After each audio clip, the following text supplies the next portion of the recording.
नमस्कार दोस्तों, मेरा नाम है रजनीश। स्वागत करता हूं आपका हमारे YouTube channel connecting India exam solution में।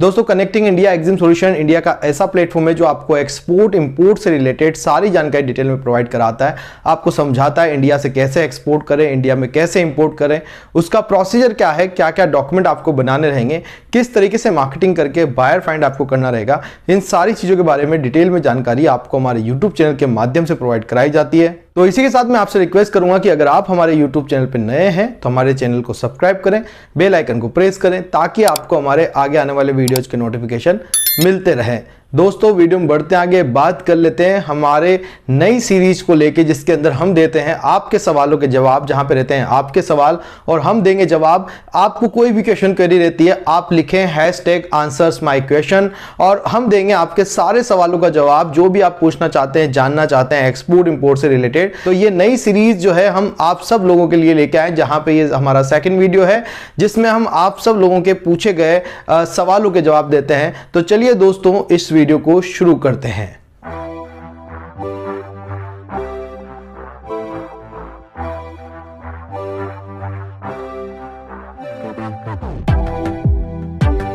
तो दोस्तों, अगर आपके भी कोई सवाल हैं, अगर आप पूछना चाहते हैं डायरेक्टली मुझसे, तो आप लिखें #answersmyquestion और हम भी जो है आपको उन सारे सवालों के जवाब देंगे जो भी आप जानना चाहते हैं एक्सपोर्ट इंपोर्ट से रिलेटेड। कमेंट बॉक्स में आप टाइप कर सकते हैं, आपका जो भी क्वेश्चंस रहेगा उसका आंसर हम कोशिश करेंगे कि इस वीडियो के माध्यम से जो दिया जाए। हर वीक में हम ये वीडियो लेके आते हैं, हमारे जो व्यूवर्स होते हैं उनके जो भी कमेंट रहते हैं उनके आंसर जो है हम उनको वीडियो के माध्यम से करेंगे। तो अभी हमारा पहला क्वेश्चन यहाँ पे माइकल जेवियर का, लिखा है कि हम एक मैक्सन एंटरप्राइजेस करके उनकी एक फर्म है और we deal in coconut product, जिसमें वो मेनली प्रोडक्ट डील करते हैं रो कोकोनट शेल के अंदर। और वो जानना चाहते हैं कि इसमें RCMC कौन सा लगेगा, ये FIO ले सकते हैं या कोकोनट बोर्ड के साथ जा सकते हैं। सो माइकल जेवियर सर, मैं आपको बताना चाहूंगा कि अगर आप कोकोनट और कोकोनट से रिलेटेड प्रोडक्ट में डील कर रहे हैं तो आप बेहिचक जो है कोकोनट बोर्ड के साथ में जाइए, आप कोकोनट बोर्ड का जो है सर्टिफिकेट ले सकते हैं। बट अगर आप मल्टीपल प्रोडक्ट में ट्रेड करते हैं, जो अलग अलग टाइप्स के प्रोडक्ट हैं, जैसे आप कोकोनट के साथ में और कोई दूसरे प्रोडक्ट्स में डील करते हैं, मल्टीपल प्रोडक्ट्स में डील करते हैं, तब आप FIO का अकेला मेंबरशिप का सर्टिफिकेट ले सकते हैं। बट कोशिश करें आपका जो भी प्रोडक्ट रहता है उस प्रोडक्ट से ही संबंधित EPC की मेंबरशिप लेने की। FIO की आप जब लें, जब आप मल्टीपल प्रोडक्ट में कैटेगरी में डील कर रहे हैं, तब जाके आप FIO की मेंबरशिप लें। बाकी आप अगर जैसे एग्रो प्रोडक्ट में कर रहे हैं तो एपेटा की मेंबरशिप लेंगे, आप हैंडीक्राफ्ट में कर रहे हैं तो हैंडीक्राफ्ट एक्सपोर्ट प्रमोशन काउंसिल्स का मेंबरशिप लें, लेदर प्रोडक्ट में आप डील कर रहे हैं तो लेदर एक्सपोर्ट प्रमोशन काउंसिल्स का आप सर्टिफिकेट लें, ताकि वो स्पेसिफिकली जो ट्रेड फेयर लगते हैं उन प्रोडक्ट से रिलेटेड ही ट्रेड फेयर में वो आपको लेके जाते हैं और आपके प्रोडक्ट के डेवलपमेंट के लिए वो काम करते हैं। तो आपको कोशिश करना चाहिए जो आपके प्रोडक्ट से रिलेटेड जो बोर्ड है, कमोडिटी बोर्ड है या एक्सपोर्ट प्रमोशन काउंसिल से, आपको उसी को ही ज्वाइन करना है। तो आई होप माइकल जेवियर जी, आपने जो क्वेश्चन किया है उसका आंसर आपको मिल गया होगा। अगर आपको और भी कुछ जानना है तो आप कमेंट बॉक्स में लिख सकते हैं। उसके बाद नेक्स्ट क्वेश्चन आता है अरविंद मल्ला जी का, will they give us BOE document if we import DDP mode. मतलब अरविंद जी पूछ रहे हैं कि अगर हम DDP मोड में इंपोर्ट करते हैं तो भी क्या हमें BOE मिलेगा। तो जी हाँ अरविंद जी, आपको BOE मिलेगा, क्योंकि आपको हमेशा फिर भी डॉक्यूमेंट जो है बैंक में सबमिट करने पड़ते हैं। जब भी आप इंपोर्ट करो, किसी भी मोड से करोगे, इंपोर्टर आप ही रहोगे, एक्सपोर्टर आपका सेलर रहेगा, तो वो BOE तो फाइल होगा ही होगा इंडियन पोर्ट पे। तो बस ये होता है कि BOE तो फाइल होगा, चाहे वो चार्जेस बायर पे कर दे, बायर आपके सारे प्रोसीजर में हेल्प कर दे, बट आपके नाम से ही BOE बनेगा। तो वो BOE लेके आपको बैंक में तो सबमिट करना रहेगा। तो यहाँ पे BOE जरूर बनेगा और आप BOE जरूर ले लें, अपने एक्सपोर्टर से बात करके रखें इस बारे में। और DDP में करें, FOB करें, CIF, सभी मोड में आप जो है बिल ऑफ एंट्री जो है आपकी फाइल होती है और बिल ऑफ एंट्री के बिहाफ पे आप ले लें। देखिए यहाँ जो BOE फाइल होगी, DDP मोड के अंदर कोई BOE फाइल नहीं होती है। यहाँ पे जनरली जो BOE फाइल होगी वो CIF मोड में ही होगी, क्योंकि बिल ऑफ एंट्री या शिपिंग बिल जब भी फाइल होता है सिर्फ 3 मोड उसके अंदर रहते हैं। एक होता है FOB, C&F और CIF, ये 3 मोड के अंदर ही बिल ऑफ एंट्री फाइल होता है। तो आप DDP में करें, एक्स फैक्ट्री कैसे भी काम कर रहे हैं, तब भी आपका मोड यहाँ पे अब CIF रहने वाला है। अगर आप DDP में भी काम करेंगे तो CIF के अंदर बिल ऑफ एंट्री फाइल होगी और वो बिल ऑफ एंट्री आप ले सकते हैं, आपको मिल जाएगी, उसमें कोई दिक्कत नहीं है। बट आप कोशिश करें कि आप मोस्टली डिलीवरी CIF ही कराएं, बाकी इंडिया के जो खर्चे हैं वो आप दें, GST वगैरह उनको फिर रिफंड में क्लेम कर पाएं।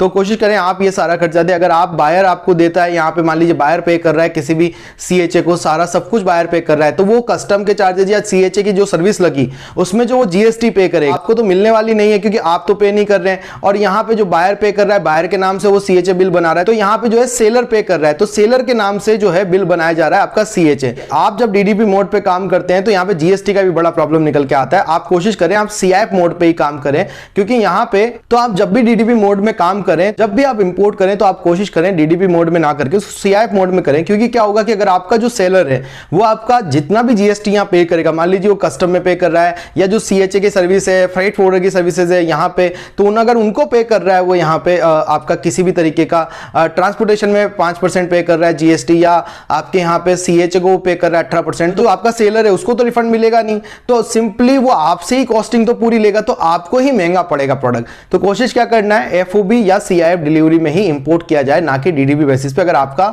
इनवॉइस वैल्यू बड़ा है, छोटा है तो कोई दिक्कत नहीं है, क्योंकि यहाँ पे फिर GST के रिफंड वगैरह आपको नहीं मिलेंगे किसी भी तरीके के, और आपको जो है बहुत बड़ा नुकसान हो सकता है। तो कोशिश करें CIF में आप काम करें या FOB में काम करें, ज्यादातर DDP मोड में कोई भी बड़ा शिपमेंट ना करें। अगर आप खुद FOB करोगे, खुद CIF करोगे, तो आपके जो कस्टम में चार्जेस लगे, फ्रेट में जो GST लगा, कस्टम में जो लगा, ट्रांसपोर्टेशन में GST लगा, वो सब आप रिफंड में जो है क्लेम कर सकते हैं। बाकी आपका सेलर नहीं कर पाएगा, तो फिर वो आपको इशू आ जाएगा। तो यहां पे आपको सारे चार्जेस ऐड हो जाएंगे और आपको जो है प्रोडक्ट महंगा पड़ेगा। तो मेरे हिसाब से DDP में इंपोर्ट करना ऐसा कोई मतलब सही बात नहीं है। आप उसको FOB या CIF में काम करें।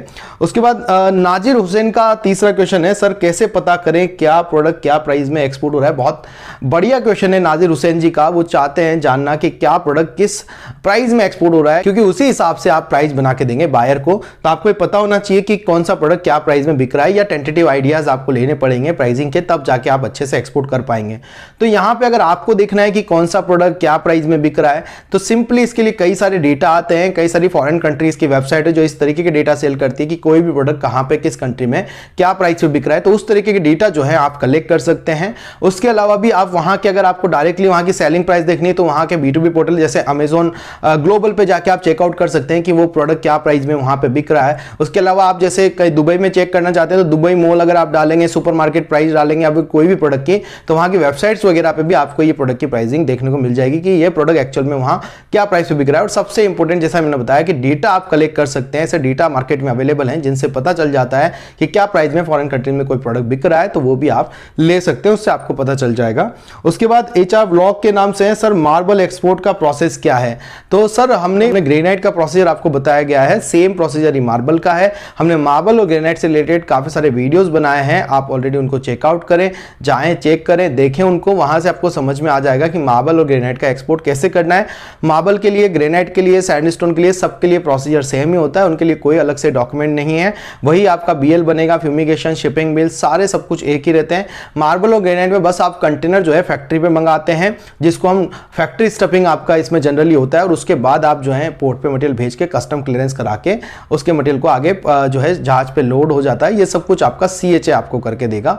तो यहाँ पे बस इतना सा प्रोसीजर में डिफरेंट है अगर सैंडस्टोन और मार्बल और ग्रेनाइट की बात करें तो। बाकी आप कई बार मार्बल जो है ब्लॉक करते हो, तो ब्लॉक को आप डायरेक्ट पोर्ट पे भेज के भी एक्सपोर्ट कर सकते हैं। तो आई होप आपको आपका आंसर मिल गया होगा। उसके बाद बात करेंगे मोहित शर्मा जी की, जिन्होंने नेक्स्ट क्वेश्चन किया है कि सर बायर जो है सस्ता माल मांगता है, इसमें अगर इंप्योरिटी होगी तो एक्सपोर्ट में प्रॉब्लम हो सकती है क्या।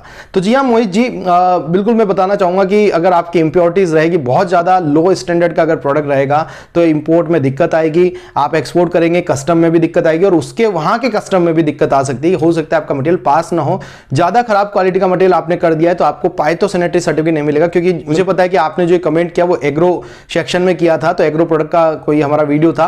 तो आप एग्रो प्रोडक्ट से रिलेटेड तो किसी भी प्रोडक्ट में इस तरह की डील ना करें जिसके अंदर कोई कीड़ा लगा हो, कोई इंसेक्ट लगा हो, या कोई भी डिजीज किसी प्रोडक्ट में रहे। ऐसा प्रोडक्ट बिल्कुल भी एक्सपोर्ट ना करें। हो सकता है पाइथोसैनिटरी डिपार्टमेंट की तरफ से उसको क्लियरेंस ना मिले, P&Q डिपार्टमेंट की तरफ से उसको क्लियरेंस ना मिले, तो आपका प्रोडक्ट जो है कस्टम में अटक सकता है। या फिर बायर के यहां अगर वहां देखा जाएगा कि उनके स्टैंडर्ड के हिसाब से आपका प्रोडक्ट नहीं है, तो भी प्रॉब्लम आ सकती है। सिंपली बायर को पहले से बता के रखेंगे भैया प्राइस यही रहेगी और बेस्ट क्वालिटी का मटेरियल ही हमें एक्सपोर्ट कर पाएंगे। ऐसे ऑर्डर को लेने से बचे जहां पे आपको खराब क्वालिटी का कोई प्रोडक्ट करना पड़े। उससे कोई लंबा टाइम आपके साथ बायर नहीं जुड़ने वाला है, उससे आपका इंप्रेशन खराब होगा, आपकी कंपनी का नाम ही खराब होगा। चाहे प्राइस ज्यादा रहे, प्रोडक्ट जो है एक्सपोर्ट में ए क्वालिटी का होना चाहिए, ए ग्रेड लेवल का होना चाहिए। तो ध्यान रखें, तो कभी भी प्रोडक्ट के साथ, क्वालिटी के साथ कॉम्प्रोमाइज ना करें। बेस्ट टू बेस्ट क्वालिटी का प्रोडक्ट ही आपको एक्सपोर्ट करना है। तो आई होप मोहित जी आपका आंसर आपको मिल गया होगा। आप सब लोगों का धन्यवाद कहना चाहेंगे जिन जिन लोगों ने क्वेश्चन किए। और भी कई लोग जो भी आपको पूछना है, समझना है,